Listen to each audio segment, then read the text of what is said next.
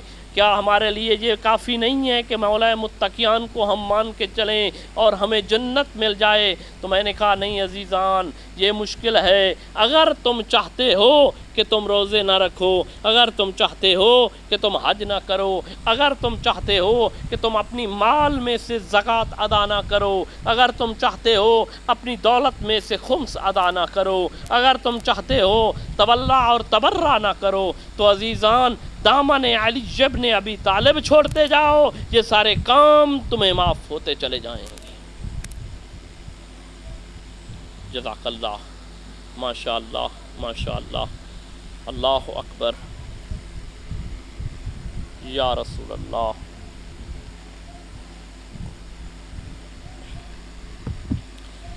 یا علی، اللہم صلی علی محمد و آل محمد۔ عزیزان محترم، میں اپنے بیان کو مختصر کرنے کی کوشش کروں گا۔ میں یہ چاہتا ہوں کہ اگر کوئی بندہ چاہتا ہے کہ صحیح معنی میں علی ابن ابی طالب کا قول مانتا جائے، تو عزیزان مولا نے فرمایا کہ اگر کوئی بندہ یہ چاہتا ہے اور وہ چاہتا ہے کہ وہ روزے رکھتا ہے، وہ حج بھی کرتا ہے، وہ زکوٰۃ بھی دیتا ہے، وہ اپنے مال و دولت میں سے خمس سادات اور خمس امام وہ بھی عطا کرتا ہے، اور اس کے بعد وہ ہر نیک کاموں میں سب سے بڑھ چڑھ کر حصہ لیتا ہے، تو مولا متقیان نے فرمایا میں ضمانت دیتا ہوں قیامت کے دن جنت اس کی مقدر میں ہوگی۔ جزاکم اللہ، بسم اللہ۔ عزیزان محترم، جیسا کہ میں نے پہلے عرض کیا، اگر وہ چاہتا ہے کہ علی والا بن جائے، اور اگر وہ چاہتا ہے کہ صحیح معنی میں علی ابن ابی طالب جیسا بن کر اس دنیا میں اپنا نام کمائے، تو عزیزان یہی مقصد حسین ابن علی تھا۔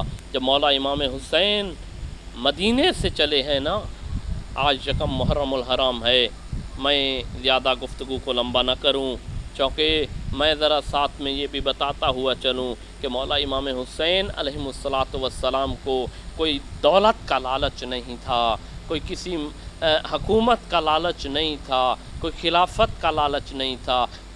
حضرت بی بی ام سلمہ جو نانی تھیں حضرت مولا امام حسین علیہ السلام کی، وہ عرض کرتی ہیں، وہ کہتی ہیں کہ جب مولا امام حسین مدینے سے چلنے لگے نا، تو جب مجھ سے وداع کرنے آئے تو میں نے کہا بیٹا حسین تو کہاں جا رہا ہے؟ تو مولا امام حسین نے بے ساختہ فرمایا نانی اماں میں نئے نوا جا رہا ہوں۔ تو میں نے بے ساختہ کہا حسین بیٹا تو مدینہ کیوں چھوڑ رہا ہے؟ تجھے مدینہ چھوڑنے کی کیا ضرورت ہے؟ عزیزان محترم، روایت کا جملہ ہے، اپنی طرف سے نہیں کہہ رہا، مجھے منبر حسین کے تقدس کی قسم ہے عزادارو۔ عزیزان محترم، جب مولا امام حسین علیہ السلام نے یہ جملہ سنا نا، تو اس وقت یہی جملہ کہا نانی اماں رضم بقضائہ وتسلیما لامرہ۔ نانی اماں میں اپنی خاطر نہیں، میں مال و دولت کی خاطر نہیں، نانی اماں میں خدا کی رضا کے سامنے سر تسلیم خم کر کے میں اس سفر پہ جا رہا ہوں۔ عزیزان محترم، یہاں پہ بی بی ام سلمہ روایت کرتی ہیں، بی بی ام سلمہ کہتی ہیں کہ جب حسین ابن علی وہاں سے چلنے لگے نا، تو مجھے ایک وقت یاد آ گیا، کچھ لمحے پہلے دور نبوت تھا، میرے حجرے کے اندر یہاں پہ حضرت محمد مصطفیٰ تشریف فرما تھے، اچانک حسین علیہ السلام کو گود میں لیا ہوا تھا کہ اچانک ہنستے ہنستے میں ذرا اندر کیا گئی، جب آ کے دیکھتی ہوں تو وہی محمد مصطفیٰ ہیں جو اپنے نواسے حسین کو سینے سے لگایا ہوا ہے، اور سینے سے لگا کے بارہا روتے جا رہے ہیں۔ میں نے کہا قربان جاؤں یا رسول اللہ، کیا ہوا؟ تمہیں کس چیز نے ننڈال کیا؟ حضرت محمد مصطفیٰ نے فرمایا، نبی خدا نے فرمایا، ام سلمہ تمہیں کیا معلوم، ابھی میرے پاس جبرائیل تشریف لائے، انہوں نے کہا کہ اللہ کہہ رہا ہے اے رسول کیا تمہیں حسین سے بہت زیادہ محبت ہے؟ میں نے کہا جی مجھے حسین میرا بہت زیادہ پیارا لگتا ہے۔ انہوں نے کہا یا رسول اللہ پھر خدا کی ذات کہہ رہی ہے کہ تمہیں ایک خبر سنا دیں۔ کیسی خبر تھی؟ ایک انتہائی غم کی خبر تھی۔ کون سی خبر؟ بی بی ام سلمہ کہتی ہے جب میں نے اصرار کیا رسول خدا نے فرمایا ام سلمہ میرا یہی نواسہ حسین ابن علی ہوگا جسے کربلا کے میدان میں بے گور و کفن شہید کر دیا جائے گا۔ ہماری مستورات کو بے سر و نگنا درباروں اور بازاروں میں پھرایا جائے گا۔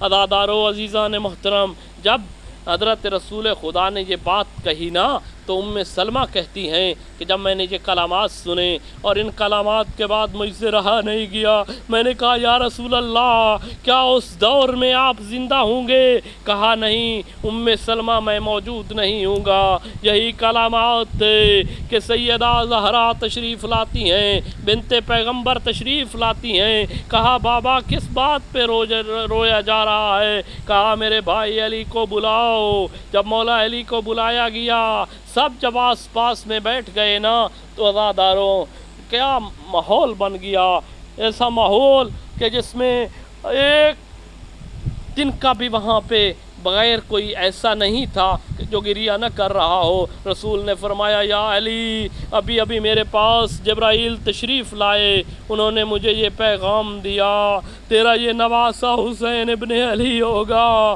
جسے کربلا کے میدان میں بے گور و کفن شہید کر دیا جائے گا۔ بے ساختہ عالیہ بولی، نبی کی بیٹی بے ساختہ بولی بابا یہ کیسے ممکن ہو سکتا ہے؟ کیا اس وقت آپ موجود نہیں ہوں گے؟ کہا بیٹا زہرا میں موجود نہیں ہوگا۔ کہا اس وقت کیا میں موجود نہیں ہوں گی؟ کیا علی موجود نہیں ہوں گے؟ کیا میرا بیٹا حسن نہیں ہوگا؟ اجرکم اللہ، یہ سننا تھا۔ رسول نے کہا زہرا اس وقت نہ میں ہوں گا، نہ علی ہوں گے، نہ تم ہوگی، نہ حسن ہوگا۔ اجرکم اللہ، جزاکم اللہ، اس وقت کوئی موجود نہیں ہوگا۔ تو عالیہ نے کہا بابا مجھے یہ بتاؤ میرے حسین کو کون روئے گا؟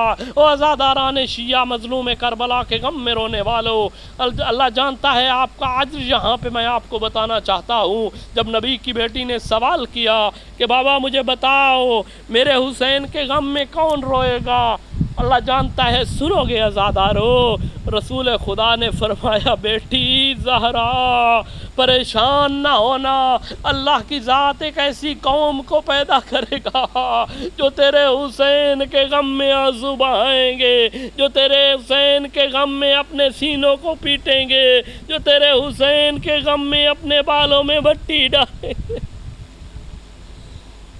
اجرکم اللہ، مرحبا اجرکم اللہ، جو تیرے حسین کے غم میں روئیں گے، جو تیرے حسین کے غم میں آنسو بہائیں گے، اللہ جانتا ہے۔ سنو گے شیعو، سنو گے عزیزان، سنو گے ماتم داران امام حسین۔ جب یہ بات سنی نا تو اس وقت عالیہ نے بے ساختہ کہا بیٹا حسین تو کربلا کے میدان میں شہید ہو جائے گا، تیرے اوپر رونے والے عزادار میں آج یہاں پہ وعدہ کرتی ہوں جب تک میں ان عزاداروں کو جنت کے اندر نہ پہنچا دوں گی میں زہرا جنت میں قدم نہیں رکھوں گی۔ اجرکم اللہ، مرحبا مرحبا، جی بسم اللہ، اجرکم اللہ، میں زہرا جنت کے اندر قدم نہیں رکھوں گی۔ عزیزان یہ ہے مقام عزاداران امام حسین کا، یہ ہے مقام عزاداران امام حسین کا۔ انشاءاللہ کل کی مجلس میں عرض کروں گا کہ زواران حسین کا کتنا مقام ہے، حسین مولا کے زواروں کا کتنا مقام ہے۔ یہ تو عزاداران امام مظلوم کربلا کا مقام ہے۔ عزیزان محترم ڈھل گئی کربلا۔ ام سلمہ کہتی ہیں رسول خدا نے مجھے ایک شیشی عطا کی، اس شیشی کے اندر کربلا کی مٹی تھی۔ رسول خدا نے مجھے فرمایا ام سلمہ اس مٹی کو اپنے پاس سنبھال کے رکھنا، اس مٹی کو ہر وقت اپنے پاس سنبھال کے رکھنا۔ میں نے کہا یا رسول اللہ یہ کہاں کی مٹی ہے؟ کہا یہ کربلا کی مٹی ہے، مجھے جبرائیل نے لا کے دی ہے۔ کہا یا رسول اللہ مجھے کیسے معلوم ہوگا کہ حسین شہید ہو گئے؟ کہا جب یہ مٹی خون میں تبدیل ہو جائے نا، سمجھ لینا میرا نواسا حسین نینوا میں شہید ہو گیا۔ اجرکم اللہ، ڈل گئی کر وہ بلا۔ ام سلمہ کہتی ہیں 10 محرم کا دن تھا، روز عاشور، دوپہر ظہرین کا وقت تھا۔ اللہ جانتا ہے میں نے خواب میں دیکھا رسول خدا کے سر میں مٹی تھی، بالوں میں کنگھی نہیں تھی، رسول کا سینہ مبارک چاک تھا۔ میں نے کہا میں مر جاؤں یا رسول اللہ، یہ منظر کیسا میں نے دیکھ لیا؟ رسول خدا نے فرمایا ام سلمہ تجھے معلوم نہیں ہے کیا تو نے وہ شیشی نہیں دیکھی؟ میرا حسین شہید ہو گیا۔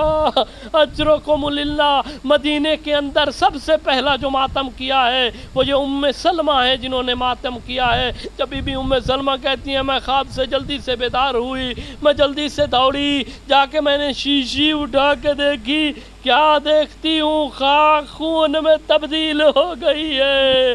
میں نے اپنے سر کے بال کھول دیے، سر میں مٹی ڈال کے کہتی تھی واہ حسینہ، واہ محمد۔ اجرکم اللہ، مرحبا مرحبا، جی بسم اللہ، مرحبا کہتی تھی، واہ حسینہ، واہ غربتا، واہ محمدہ۔ عزیزان محترم، اجرکم اللہ، بس ختم کروں، اختتام کی طرف لے کے چلوں۔ عزیزان محترم، سب سے پہلا جنازہ اس سادات کے اجڑنے کا، شیعہ کبھی ماتم نہیں کرتے، شیعہ کبھی ہزاروں درباروں میں ماتم نہ کرتے، شیعہ کبھی غم نہ مناتے، شیعہ کبھی نہ روتے۔ عزیزان محترم، میں نے یہ اپنی آواز مقدس سے یہ کہا، میں جو بات میں سمجھتا ہوں، میں یہ چاہتا ہوں کہ شیعہ کبھی ماتم نہ کرتے، شیعہ کبھی نہ روتے۔ اگر نبی کا جنازہ 5 دن گھر میں نہ پڑا رہتا، اجرکم اللہ، کائنات کا سردار نبی کہ جس کا جنازہ 5 دن گھر میں پڑا رہا، مختلف روایات ہیں لیکن مستند روایت میں یہ ہے کہ 5 دن کے بعد یا 3 دن کے بعد نبی کا جنازہ اٹھایا گیا۔ عزیزان محترم، نبی کے جنازے میں چند اصحاب موجود تھے، اس کے بعد عالم غربت میں اٹھا بی بی سیدہ کا جنازہ۔ اجرکم اللہ، میں کل تفصیل سے بیان کروں گا، بس آج نقطہ دے کے چلا جاتا ہوں۔ دوسرا جنازہ عالم غربت میں اٹھا سیدہ زہرا کا، جو آج تک کوئی بھی بی بی جن کی اولاد کی سن مبارک 3، 2، 1 اور 6 ماہ ہو، وہ آج تک بی بی نہیں کہتی اللہم عجل وفاتی۔ پر زہرا اتنی تھک گئی تھی، زہرا اتنی غموں سے چور ہو گئی کہ 18 برس کی عمر میں بھی دعا مانگا کرتی تھی اللہم عجل وفاتی، مالک کائنات مجھے موت عطا کر۔ اجرکم اللہ، گئی نہ زہرا اپنے بابے کے روضے پہ، انشاءاللہ کل بیان کروں گا کہ سیدہ کتنے غم سہتی رہیں۔ اس کے بعد تیسرا جنازہ جو عالم غربت میں اٹھا، وہ بھی رات کی تاریکی میں اٹھایا گیا، وہ تھا مولا متقیان علی ابن ابی طالب کا۔ اس میں بھی چند افراد موجود تھے۔ اس کے بعد جو چوتھا جنازہ اٹھا وہ تھا حسن مجتبیٰ کا، لیکن عزیزان محترم اس میں بھی چند افراد موجود تھے۔ امام کو کفن پہنا کے جنت البقیع میں دفن کر دیا گیا۔ اجرکم اللہ، اس کے بعد جو 5واں جنازہ تھا اس مظلوم کربلا کا ہے جس کا ہم محرم منا رہے ہیں. ہم نے کبھی محرم مصطفی برپا نہیں کیا، ہم نے کبھی محرم فاطمیہ برپا نہیں کیا، ہم نے کبھی عاشور الویہ برپا نہیں کیا، ہم نے کبھی محرم حسنی نہیں منایا. آؤ عزادارو، آؤ شیعو، ہم نے یہ ماتم کیا. ہم یہ اس مظلوم کا ماتم کرتے ہیں جس کا جنازہ اٹھایا بھی نہیں. اجرکم اللہ، مرحبا. یہ 5واں جنازہ اتنی غربت میں تھا جس جنازے کو اٹھایا بھی نہیں گیا. میں کہتا ہوں یا رسول اللہ، آپ کی بہت اچھی قسمت تھی، آپ کا جنازہ بھی اٹھایا گیا، آپ کو کفن بھی دیا گیا. اجرکم اللہ. میں کہتا ہوں بی بی سیدہ، پھر بھی چاہے آپ رات کی تاریکی میں آپ کا جنازہ اٹھا، آپ کو زمانے نے بہت دکھ و تکالیف دی، پر سیدہ خوش قسمت ہے، تیرا جنازہ اٹھایا بھی گیا، تمہیں علی نے دفن بھی کیا. اس کے بعد اگلا جنازہ علی متقیان کا. میں کہتا ہوں یا علی مولا، تیرا جنازہ پردیس میں اٹھا، یا علی چاہے تیرا جنازہ عالم غربت میں اٹھا، پر اچھی قسمت ہے تجھے کفن بھی ملا گیا، تمہیں دفن بھی کیا گیا. مولا حسن چاہے تیرے جنازے میں تیر برسائے گئے، جنازے کو پامال کیا گیا، پر مولا حسن اچھی قسمت ہے پھر بھی تمہارا جنازہ اٹھایا تو گیا. ارے عزادارو، ہم نے یہ محرم اس وجہ سے منایا، ہم اس غریب کو پہچانے آئے جس کا جنازہ اٹھانے والا کوئی نہیں تھا، جن کی لاش پہ گھوڑے دوڑا.